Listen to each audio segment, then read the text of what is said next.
ಆತ್ಮೀಯ ವಿದ್ಯಾರ್ಥಿಗಳಿಗೆಲ್ಲ ಪುನರ್ವೇಜು ಸಂಸ್ಕಾರಕ್ಕೆ ಸ್ವಾಗತ ಸುಸ್ವಾಗತ.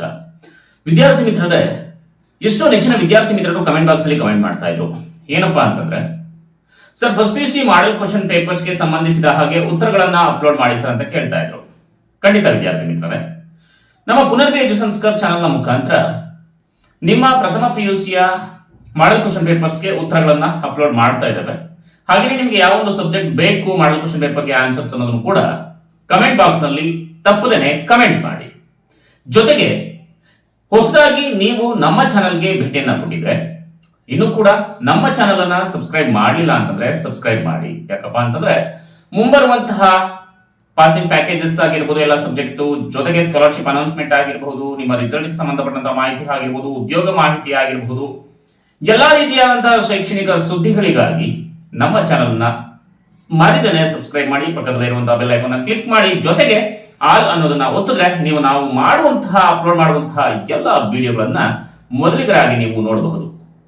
ಬನ್ನಿ ವಿದ್ಯಾರ್ಥಿ ಮಿತ್ರರೇ, ಈ ಒಂದು ವಿಡಿಯೋದಲ್ಲಿ ನಿಮ್ಮ ಪ್ರಥಮ PUC ಫಸ್ಟ್ ಇಯರ್ PUCಯ ಕನ್ನಡ ಭಾಷಾ ವಿಷಯದ ಮಾದರಿ ಪ್ರಶ್ನೆ ಪತ್ರಿಕೆಗಳ ಉತ್ತರಗಳನ್ನ ನೋಡ್ತಾ ಹೋಗೋಣ. ಜೊತೆಗೆ ಈ ಒಂದು ವಿಡಿಯೋವನ್ನ ನಿಮ್ಮ ಎಲ್ಲಾ ಫ್ರೆಂಡ್ಸ್ ಗಳಿಗೂ ಕೂಡ ಮರಿದನೆ ಶೇರ್ ಮಾಡಿ. ಬನ್ನಿ ವಿಡಿಯೋನ ಶುರು ಮಾಡೋಣ. ಮೊದಲ ಪ್ರಶ್ನೆ, ಅಲ್ಲಮ ಪ್ರಭುವಿನ ಅಂಕಿತ ಯಾವುದು? ರಾಮೇಶ್ವರ, ಗುಹೇಶ್ವರ, ಬಸವೇಶ್ವರ, ದಾನೇಶ್ವರ. ಸರಿಯಾದ ಉತ್ತರ ಗುಹೇಶ್ವರ. ಪ್ರಶ್ನೆ 2, ಕೈಲಾಸದಲ್ಲಿ ಚೆನ್ನಯ್ಯನಿಗೆ ಯಾವ ಪದವಿ ಲಭಿಸಿತು? ಆಪ್ಷನ್ಸ್ ನೋಡೋಣ. ಮಂತ್ರಿ ಪದವಿ, ಅಧ್ಯಕ್ಷ ಪದವಿ, ಗಣ ಪದವಿ, ವೀರ ಪದವಿ. ಸರಿಯಾದ ಉತ್ತರ ಗಣ ಪದವಿ. ಪ್ರಶ್ನೆ 3, ಅರಗಿಳಿಗೆ ಯಾವ ಬಣ್ಣವನ್ನು ಬರೆಯಲಾಗಿದೆ? ಆಪ್ಷನ್ಸ್ ನೋಡೋಣ. ಹಸಿರು, ಹಳದಿ, ನೀಲಿ, ಕಪ್ಪು. ಸರಿಯಾದ ಉತ್ತರ ಹಸಿರು. ಪ್ರಶ್ನೆ 4, ಅಖಂಡ ಕರ್ನಾಟಕವನ್ನು ಹರಸುತ್ತಿರುವವನು ಯಾರು? ಆಪ್ಷನ್ಸ್ ಗಾಂಧಿ, ನೆಹರು, ದೇವರು, ಭಕ್ತರು. ಸರಿಯಾದ ಉತ್ತರ ಗಾಂಧಿ. ಪ್ರಶ್ನೆ 5, ಕನಕದಾಸರು ರಾಗಿಯ ಬಗ್ಗೆ ಬರೆದ ಕೃತಿ ಯಾವುದು?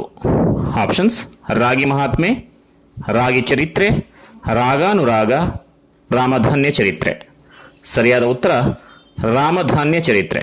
ಪ್ರಶ್ನೆ 6, ಶಾಸ್ತ್ರಿ ಮಾಸ್ತರರ ಹೆಂಡತಿಯ ಹೆಸರೇನು? ಆಪ್ಷನ್ಸ್ ನಿಂಗಮ್ಮ, ಅಂಬವ್ವ, ಸಂಗವ್ವ, ಮಾರವ್ವ. ಸರಿಯಾದ ಉತ್ತರ ಅಂಬವ್ವ. ಪ್ರಶ್ನೆ 7, ಗೌತಮನ ತಾಯಿಯ ಹೆಸರೇನು? ಆಪ್ಷನ್ಸ್ ಗೌತಮಿ, ಮಾಯಾದೇವಿ, ಯಶೋಧರೆ, ಪಾರ್ವತೀದೇವಿ. ಸರಿಯಾದ ಉತ್ತರ ಮಾಯಾದೇವಿ. ಪ್ರಶ್ನೆ 8, ಬೋಳೆಶಂಕರನ ಊರು ಯಾವುದು? ಆಪ್ಷನ್ಸ್ ಕಾಳಾಪುರ, ದೇವಾಪುರ, ಕೈಲಾಸಪುರ, ಶಿವಾಪುರ. ಸರಿಯಾದ ಉತ್ತರ ಶಿವಾಪುರ. ಪ್ರಶ್ನೆ 9, ಪಿಶಾಚಿಗಳು ಯಾರ ಹೆಸರನ್ನು ಕೇಳಿದರೆ ಹೆದರುತ್ತವೆ? ಆಪ್ಷನ್ಸ್ ನೋಡೋಣ. ಶಿವನ ಹೆಸರು, ಇಂದ್ರನ ಹೆಸರು, ಸೈತಾನನ ಹೆಸರು, ಕೋಡಂಗಿ ಹೆಸರು. ಸರಿಯಾದ ಉತ್ತರ ಶಿವನ ಹೆಸರು. ಪ್ರಶ್ನೆ 10, ರಾಜಕುಮಾರಿಗೆ ಬಂದ ರೋಗ ಯಾವುದು? ಆಪ್ಷನ್ಸ್ ನೋಡೋಣ. ತಲೆನೋವು, ಕಣ್ಣು ಬೇನೆ, ಮೈಕೈ ನೋವು, ಹೊಟ್ಟೆ ನೋವು. ಸರಿಯಾದ ಉತ್ತರ ಹೊಟ್ಟೆ ನೋವು. ನೆಕ್ಸ್ಟು 2ನೇ ಮೇನಲ್ಲಿ ಹೊಂದಿಸಿ ಬರೆಯಿರಿ ನೋಡೋಣ. ಅದರಲ್ಲಿ ಯಾವ್ಯಾವುದು ಸರಿಯಾದ ಉತ್ತರವನ್ನು ಆರಿಸಿ ನೀವು ಬರೀಬೇಕಾಗುತ್ತೆ. ನೋಡ್ತಾ ಹೋಗೋಣ ಉತ್ತರವನ್ನು. ಅದರಲ್ಲಿ HS ಶಿವಪ್ರಕಾಶ್, ಅದಕ್ಕೆ ನೀವು ಸರಿಯಾದ ಜೋಡಣೆಯನ್ನು ಮಗು ಮತ್ತು ಹಣ್ಣುಗಳಿಗೆ ಮಾಡಬೇಕಾಗುತ್ತೆ. ನೆಕ್ಸ್ಟು ಆರಿಫ್ ರಾಜ, ಇದನ್ನು ನೀವು ಜಂಗಮ ಫಕೀರನ ಜೋಳಿಗೆ, ಇದಕ್ಕೆ ನೀವು ಸರಿಯಾದ ಒಂದು ಹೊಂದಿಕೆಯನ್ನು ಮಾಡಬೇಕಾಗುತ್ತೆ. ಯಾಕಂದರೆ ಆರಿಫ್ ರಾಜರವರು ಜಂಗಮ ಫಕೀರನ ಜೋಳಿಗೆ ಅನ್ನುವಂಥದ್ದನ್ನು ಬರೆದಿರುವಂಥದ್ದು ಕೃತಿಯನ್ನು. ಇನ್ನು ಲಕ್ಕೂರು ಸಿ ಆನಂದ, ಇವರು ದೇವರಿಗೊಂದು ಅರ್ಜಿ ಅನ್ನುವಂತಹ ಪದ್ಯವನ್ನು ಬರೆದಿದ್ದಾರೆ. ಬಸವರಾಜ ಒಕ್ಕುಂದ, ಕೂಸು ಕಂಡ ಕನಸಿನಲ್ಲಿ ಅನ್ನುವಂಥ ಕೃತಿಯನ್ನು ಬರೆದಿದ್ದಾರೆ. ಹಾಗೆಯೇ HL ಪುಷ್ಪ ಅನ್ನುವಂಥವರು ಲೋಹದ ಕಣ್ಣು ಅನ್ನುವಂಥ ಕೃತಿಯನ್ನು ರಚಿಸಿರೋದ್ರಿಂದ ನೀವು ಈ ರೀತಿಯಾಗಿ ಸರಿಯಾದ ಉತ್ತರಗಳಿಗೆ ಮ್ಯಾಚ್ ಮಾಡಬೇಕಾಗುತ್ತೆ. ಇನ್ನು ಬಿಟ್ಟ ಸ್ಥಳಗಳಿಗೆ ಸರಿಯಾದ ಉತ್ತರಗಳನ್ನು ಆರಿಸಿ ಬರೆಯಿರಿ. ಅವರೇ ಒಂದು 5 ಕೊಟ್ಟಿರ್ತಾರೆ, ಅದಕ್ಕೆ ನೀವು ಆರಿಸಿ ಬರೀಬೇಕಾಗುತ್ತೆ. ಅದರಲ್ಲಿ ಮೊದಲನೇದು, ಹುಡುಗನಿಗೆ ಮಹಾತ್ಮ ಗಾಂಧಿ ಎಂಬ ಹೆಸರಿಟ್ಟವರು ಡ್ಯಾಶ್ ಅಂತ ಕೇಳಿದ್ದಾರೆ. ಸರಿಯಾದ ಉತ್ತರ ಕರಿಸಿದ್ದೇಗೌಡ. ನೆಕ್ಸ್ಟು ಮುಂದಿನ ಒಂದು ಬಿಟ್ಟ ಸ್ಥಳ, ಜ್ಯೋತಿಷಿಗಳ ಭವಿಷ್ಯವಾಣಿ ಓದಲು ಡ್ಯಾಶ್ ಇರುತ್ತದೆ. ಇದಕ್ಕೆ ಸರಿಯಾದ ಉತ್ತರ ತಮಾಷೆಯಾಗಿ. ನೆಕ್ಸ್ಟು ಮೂರನೇ ಒಂದು ಬಿಟ್ಟ ಸ್ಥಳ, ಬಡವರ ವಕೀಲರೆಂದು ಪ್ರಸಿದ್ಧರಾದವರು ಡ್ಯಾಶ್ ಅಂತ ಕೇಳಿದರೆ ಇದಕ್ಕೆ ನೀವು ಸರಿಯಾದ ಉತ್ತರವನ್ನು ಬರೀಬೇಕು, ರಂಗಾರಾವ್ ಅಂತ ಹೇಳಿ. ನೆಕ್ಸ್ಟು ಭರತನ ತಂದೆಯ ಹೆಸರು ಡ್ಯಾಶ್. ಸರಿಯಾದ ಉತ್ತರ ದುಷ್ಯಂತ. ಮುಂದಿನ ಪ್ರಶ್ನೆ, ಲೇಖಕರು ಸಿಪಾಯಿ ದಂಗೆಯನ್ನು ಡ್ಯಾಶ್ ಎಂದಿದ್ದಾರೆ.